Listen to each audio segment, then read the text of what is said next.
SC agriculture ITD BTech DT BVSc तथा MSc MTech DT के लिए कुछ इम्पोर्टेंट टॉपिक पर हम को चर्चा करेंगे। जैसे ये क्वेश्चन है cooling of milk. Last time भी क्वेश्चन पेपर में यह देखने को मिला था। तो कूलिंग ऑफ मिल्क क्या होता है? देखिए, नॉर्मल एक कूलिंग होती है। मान लिया हमने कोई मिल्क किसी एनिमल से निकाला है तथा उसके बाद हमने उसको एक लो टेम्परेचर पर उसको रख दिया, जिससे कि उसके अंदर माइक्रो ऑर्गेनिजम्स जो हैं वो ग्रोथ ना करें। ये 4 डिग्री सेल्सियस के आसपास हम उसको रख देते हैं। तथा एक होता है कि हमने यदि दूध को पास्चुराइज किया है या स्टरलाइज किया है तथा उसको फिर हम जो है आगे की प्रोसेस के लिए उसको ठंडा। सभी विद्यार्थी जिनके सिलेबस में मिल्क एंड मिल्क प्रोसेसिंग का सिलेबस है, उससे संबंधित कुछ इम्पोर्टेंट टॉपिक हैं जिसके बारे में आज डिस्कस होगा। फर्स्ट जैसे क्वेश्चन है cooling of milk. Cooling of milk क्या है? देखिए, दूध के अंदर जो माइक्रो ऑर्गेनिजम्स होते हैं उनको डीएक्टिवेट करना है। उनको रोकने के लिए हम दूध को 4 डिग्री सेल्सियस पर रख देते हैं, 4, 5, 6 पर, और उस टेम्परेचर पर जो है डीएक्टिवेट रहते हैं माइक्रो ऑर्गेनिजम्स और एक्टिवेट नहीं होते हैं। तथा एक होता है कि मान लिया हमने मिल्क को जो है पास्चुराइज किया है, स्टरलाइज किया है तथा उसको नॉर्मली कूलिंग करनी है। अगर हमको फर्मेंटेड प्रोडक्ट बनाना है तो उसको 37 से नीचे हमको 26 से 24 तक उसको ठंडा करना है, तब जाके उसमें हम जामन लगाएंगे। तथा यदि हमको डीएक्टिवेशंस के लिए सिर पर रखना है तो उस कंडीशंस में हमको क्या करना होता है कि दूध को हम 4 डिग्री सेल्सियस पर ठंडा कर देते हैं तथा उसको उसी कंडीशंस में रख देते हैं, जिससे कि उसके अंदर जो माइक्रो ऑर्गेनिजम्स है वो डेवलप ना हो पाए तथा जो माइक्रो ऑर्गेनिजम्स ऑलरेडी हैं वो डीएक्टिवेट रहे हैं। यह एक इम्पोर्टेंट टॉपिक है और लास्ट टाइम भी आपके एग्जामिनेशंस में यह था। सेकंड है ultra high temperature UHT of milk. Ultra high temperature जो होता है ये 135 डिग्री सेल्सियस से 150 डिग्री सेल्सियस तक रहता है तथा इसमें जो होता है टोटल माइक्रो ऑर्गेनिजम्स जो होते हैं वो किल हो जाते हैं। ये उस कंडीशंस में हम करते हैं यूएचटी मिल्क या यूएचटी फूड करते हैं जब हमको फूड की या मिल्क की जो है सेल्फ लाइफ वो काफ़ी हद तक बढ़ानी होती है। तो इसके अंदर जब हम यूएचटी करते हैं, मिल्क लेते हैं तथा मिल्क को हम फिर क्या करते हैं कि प्री हीटिंग करते हैं, फिल्ट्रेशन करते हैं, होमोजेनाइजेशन करते हैं, फिर यूएचटी करते हैं, अल्ट्रा हाई टेम्परेचर देते हैं तथा उसके बाद में क्या होता है कि उसको टेट्रा पैक कर देते हैं। टेट्रा पैक की जो होता है इसके अंदर जो है माइक्रो ऑर्गेनिजम्स एंटर नहीं कर पाते हैं और मिल्क को लगभग 2 महीने तक इसके अंदर रखा जा सकता है। यह यूएचटी मिल्क होता है।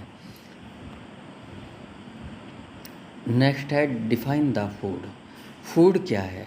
ये भी लास्ट टाइम एक क्वेश्चन था आपके पास। Define the food. फूड जो है एक मतलब कंप्लीट सब्सटेंस है जिसके अंदर प्रोटीन, कार्बोहाइड्रेट्स, फैट तथा अदर न्यूट्रेंट्स जो बॉडी को मतलब एक एसेंशियल जो न्यूट्रेंट्स होते हैं, जैसे आपका कैल्शियम है, फॉस्फोरस है, मैग्नीशियम है, पोटेशियम है, वो भी अवेलेबल होते हैं तथा विटामिन्स, एंटीऑक्सीडेंट भी उसके अंदर अवेलेबल होते हैं। फूड जो होता है हमारी बॉडी को एनर्जी प्रोवाइड करता है प्लस हमारी बॉडी को शक्ति प्रदान करता है तथा बॉडी के अंदर जो कठोरता पैदा करता है, हड्डियों को मजबूत बनाता है, मसल्स बनाता है।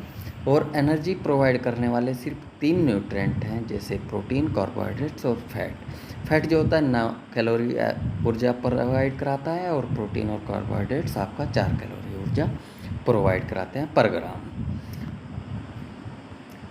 नेक्स्ट है कंडेंस मिल्क। ये भी एक इम्पोर्टेंट टॉपिक है और लास्ट टाइम ये आपके क्वेश्चन पेपर में था। कंडेंस मिल्क क्या होता है? वह मिल्क जिसके अंदर से हम लगभग 50% मॉइस्चर को उड़ा देते हैं, वह कंडेंस मिल्क होता है। जैसे आपने देखा होगा एक गाढ़ा दूध अमूल का या मार्केट में आपने देखा होगा किसी और कंपनी का भी, वो कंडेंस मिल्क होता है। और कंडेंस मिल्क हम उस स्थिति में भी करते हैं जब हम कुल्फ़ी तैयार करते हैं। कंडेंस मिल्क बनाने के बाद ही हम कुल्फ़ी बनाते हैं, उसको कोन में भरते हैं कंडेंस मिल्क को और तथा उसको फ्रिज में जमा देते हैं या हम आइसेस में रख के उसको जमा देते हैं। वह कंडेंस मिल्क होता है। इसके अंदर से हम 50% लगभग मॉइस्चर को उड़ा देते हैं, यानी रिड्यूस कर देते हैं 50% मॉइस्चर वह कंडेंस मिल्क होता है, और ये हल्का येलो कलर में आ जाता है, ये ध्यान रखना है। नेक्स्ट टॉपिक है food safety management. Food safety management क्या है? फूड सेफ्टी मैनेजमेंट जो है, ये एक जो फूड होता है उसके अंदर जो हजार्ड या उसकी जो क्वालिटी होती है, फूड सेफ्टी मैनेजमेंट में हमको उसके अंदर जो हजार्ड होते हैं तथा उसकी क्वालिटी होती है उसको मेंटेन करना, हजार्ड को रिमूव करना तथा उसका एक स्टैंडर्ड बनाना, जिससे कि उसके अंदर किसी भी प्रकार की कोई बीमारी ना हो, वह फूड स्वस्थ हो तथा वह आसानी से डाइजेस्ट होने वाला हो और बीमारियों से मुक्त हो। यह होता है फूड सेफ्टी मैनेजमेंट। नेक्स्ट है व्हाट इज पाश्चराइजेशन। पाश्चराइजेशन क्या होता है? पाश्चराइजेशन होता है दूध के अंदर से या फूड के अंदर से जो होता है माइक्रो ऑर्गेनिजम्स को रिड्यूस करना, रिमूव करना, डीएक्टिवेट करना। पाश्चराइजेशन की दो विधि होती हैं। फर्स्ट होती है LTLT, सेकंड होती है HTST। LTLT जो होती है वो 63 डिग्री सेल्सियस पर यानी 62.8 डिग्री सेल्सियस पर आधे घंटे के लिए हम दूध को गर्म करते हैं, तो दूध जो है वो पाश्चराइजेशन उसका हो जाता है, यानी उसके अंदर जो बैक्टीरिया वगैरह होते हैं वो डीएक्टिवेट हो जाते हैं। सेकंड जो विधि है इसकी HTST यानी high temperature for short time, यानी 72 डिग्री सेल्सियस या 71.7 डिग्री सेल्सियस पर हम दूध को 15 सेकंड के लिए रख देते हैं तथा उसके अंदर से जो माइक्रो ऑर्गेनिजम्स होते हैं वो डीएक्टिवेट हो जाते हैं तथा फिर उसको हम ठंडा कर देते हैं इमीडिएटली, यानी उसको तुरंत ठंडा कर देते हैं 5 डिग्री सेल्सियस के आसपास। यह पाश्चराइजेशन की विधि है। नेक्स्ट है HTST pasteurisation of milk. HTST pasteurisation of milk last time आपके एग्जाम पेपर में देखने को मिला था। HTST पाश्चराइजेशन में 71.7 डिग्री सेल्सियस पर 15 सेकंड के लिए हम दूध को रख देंगे। पहले हम दूध लेंगे, दूध को प्री हीट करेंगे, फिल्टर करेंगे, होमोजिनाइज करेंगे, अगर होमोजिनाइजेशन की सुविधा है फिर हम उसको 71.7 डिग्री सेल्सियस पर 15 सेकंड के लिए गर्म कर देंगे और फिर तुरंत उसको 5 डिग्री सेल्सियस पर ठंडा करके रख देंगे। यह पाश्चराइजेशन की विधि में जो है माइक्रो ऑर्गेनिजम्स को डीएक्टिवेट कर दिया जाता है। Advantage of HTST।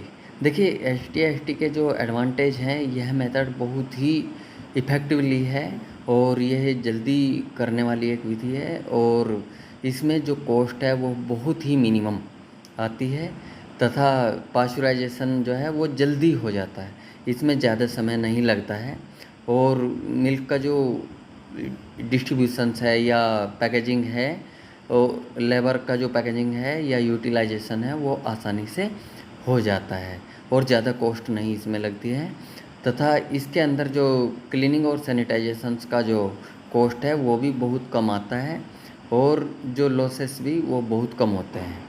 जैसे मान लिया अगर हम दूध को ज़्यादा गर्म कर देते हैं तो उसके अंदर थाइमीन तथा कुछ प्रोटीन जो होती हैं वो रेड्यूज हो जाते हैं, ख़त्म हो जाती हैं, तो इसके एडवांटेज हैं। डिसएडवांटेज ये है कि इसमें पूरी तरह से जो बैक्टीरिया या माइक्रो ऑर्गेनिजम्स है वो डीएक्टिवेट नहीं हो पाता, ख़त्म नहीं हो पाता है, डीएक्टिवेट हो जाता है तथा ये मतलब नॉर्मली कम क्वांटिटी जो दूध की होती है उसको ही हम कर पाते हैं तथा इसमें ज़्यादा लंबे समय तक हम दूध को नहीं रख सकते हैं। जैसे मान लिया 2 महीने 1 महीने के लिए हम उसको दूध को नहीं रखते हैं तथा जो थर्मोफिलिक बैक्टीरिया होते हैं यानी ज़्यादा टेम्परेचर तक जो जिंदे रहते हैं वो पूरी तरह से इसके अंदर किल नहीं हो पाते हैं। नेक्स्ट है आपका what is the colostrum. Colostrum क्या है? कोलेस्ट्रम होता है, देखिए एक मिल्क की डेफिनेशन होती है, मिल्क में be define as whole fresh clean liquid secreted from milk animal after 5 days of calving and before 15 days of next calving. लेकिन जो आफ्टर 5 days ऑफ काफिंग तो दूध होता है, उससे पहले देखिए प्रकृति के अनुसार किसी भी मादा एनिमल्स, ह्यूमन भी आ सकता है उसके अंदर, उसके अयन से निकलने वाला एक स्राव है जो बच्चा पैदा होने के तुरंत बाद तथा 5 दिन तक जो स्राव होता है वह एक कोलेस्ट्रम होता है, खींच होता है, जिसमें इम्यूनिटी पावर जिसकी बहुत ज़्यादा स्ट्रॉन्ग होती है और यह एंटीबॉडी जिसके अंदर होते हैं, और एक न्यूबॉर्न जो बेबी है उसको बहुत एक मजबूती दिलाता है उस समय। तथा इसके बाद में जो होता है धीरे धीरे दूध आना स्टार्ट हो जाता है 5 दिन के बाद में। तथा यह एक मतलब प्रकृति रूप से अडर से निकलता है। तो प्राइमरी मिल्क है जो ममरी ग्लैंड से सेक्रेट होता है। नेक्स्ट है कंपोजिशन ऑफ कोलेस्ट्रम। देखिए कोलेस्ट्रम का जो कंपोजिशन है वो मिल्क की अपेक्षा कोलेस्ट्रम के अंदर जो है एक लैक्टोज को छोड़कर बाकी सभी चीज़ें ज़्यादा होती हैं। इसके अंदर एक तो इम्यूनोलॉजिकल जो कंपाउंड्स हैं, विटामिन्स हैं, एंटीऑक्सीडेंट हैं, वह बहुत ज़्यादा मात्रा में होते हैं। प्रोटीन अच्छी खासी मात्रा में होता है। फैट भी इसका ठीक होता है। जैसे आपको अगर आप देखेंगे कि गाय के मुकाबले गाय का जो दूध होता है उसके कोलेस्ट्रम में जो ज़्यादा आपको मात्रा देखने को मिलेगी। जैसे फैट है, फैट 3.5 के आसपास रहता है, लेकिन कोलेस्ट्रम में 6.5 के आसपास रहता है। मिल्क में जो प्रोटीन है 3 के आसपास रहती है। जो कोलेस्ट्रम है 13 के आसपास रहती है। और जो अदर लैक्टोज है, लैक्टोज दूध में वही 5 के आसपास रहता है। और इसमें जो होता है वो 3.5 वो 2.5 से 3 तक के बीच में रहता है। टोटल सॉलिड्स जो है कोलेस्ट्रम में 23 के आसपास रहते हैं और मिल्क में 12 के आसपास रहता है, 12 से 13%। और जो फ्री फैटी एसिड्स होते हैं 0.99% और मिल्क में 0.80%। और जो इसके अंदर अदर्स जो होते हैं वो सभी मिनरल्स तक भी इसके अंदर ज़्यादा देखने को मिलेगा आपको। नेक्स्ट है इम्पोर्टेंस ऑफ काफ। कोलेस्ट्रम के काफ के लिए क्या इम्पोर्टेंस है? देखिए काफ एक न्यूबॉर्न होता है, एक बच्चा होता है जो पैदा होता है, लेकिन उसके अंदर उस टाइम पे उसकी इम्यूनिटी पावर जो होती है बहुत लो होती है और तुरंत वो मतलब एक माँ के पेट से दुनिया में आता है। उस टाइम पे उसको उसकी बाहर प्रकृति के हिसाब से उसको रखा जाता है और उसमें बाहर का जो टेम्परेचर है, बाहर का जो क्लाइमेट है, एयर है, पोल्यूशन है,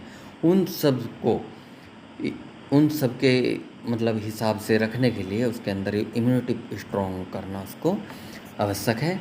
तथा कोलेस्ट्रम के अंदर वह सभी खूबियाँ होती हैं। नेक्स्ट है क्रीम। क्रीम क्या होता है? क्रीम एक फैट रिच प्रोडक्ट होता है जो दूध का सेपरेशन करने के बाद, यानी जो दूध से हम फैट वाला पार्ट अलग निकाल लेते हैं तथा जो मिल्क वाला यानी नॉन फैट वाला जो मिल्क होता है उसको अलग कर देते हैं। यानी फैट वाला पार्ट क्रीम कहलाता है और तथा नॉन फैट वाला जो पार्ट होता है वो स्कीम मिल्क कहलाता है या सेपरेटा कहलाता है।